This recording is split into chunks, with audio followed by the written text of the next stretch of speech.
For paleontologist David Lovelace, it is a lot of nothing. most days are spent drilling down to the details. For every hour in the field, it usually is about 20 hours in the lab. He works at the University of Wisconsin Geology Museum I'm a grad student here. alongside Aaron Kuffner. There's other days where it's a lot of writing or just a lot of reading and then revising what I've already written because it was completely wrong. It takes a lot of effort to uncover fossils beyond just what's in the dirt. But then you have to go back and you fix it. That's all there is to it. Through this program, students can spend days across the country trying to learn more about the land where dinosaurs once roamed. The goal was never to go out and find a dinosaur. It was actually to understand the ecosystem and, importantly, why fossils are not preserved there nearly as well as they are other places in the western U.S. In 2013, students from this lab were analyzing land in Wyoming when a whole lot of nothing Finding small bones is actually really hard. eventually led them to something. And they're like, what is this bone? And we're like, that's a dinosaur bone. Whoa, okay, everybody stop, let's take a second. Okay, that's pretty cool. Okay, let's find more. You can imagine the excitement this excavation created. I never expected to find something like this, nor did I really expect it to have quite the impact that it does on the scientific story of dinosaur evolution. But there's a catch. This is it. The bone that was discovered is smaller than your pinky finger.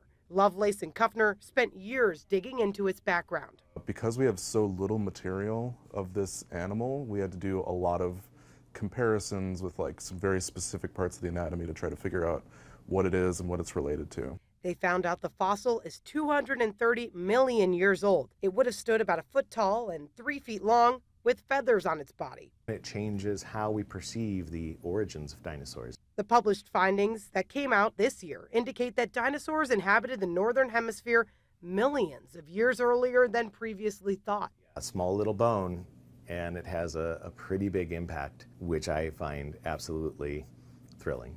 Its name combines its age and the land of the Shoshone people where it was found. Avetum Bonduevici, which is long ago dinosaur.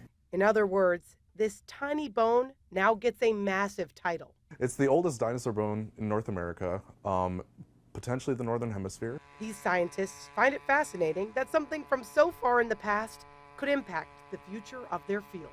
It creates probably more questions than it actually answered, but that's the beauty of science. This rock-solid find will lead to more to be done at the lab. It really has been a 10-year story arc, from the time of discovery to the time of publication. It's just the work that we have to do. So it doesn't really feel like oh, it's an amazing thing, but I'm just like, yeah, and then I have to move on to the next thing or I'm not going to graduate. Just like the fossils themselves, these paleontologists are thinking long-term. We're going to go investigate all over the world, I'm sure, to find more of these animals to try to better understand kind of their early evolution.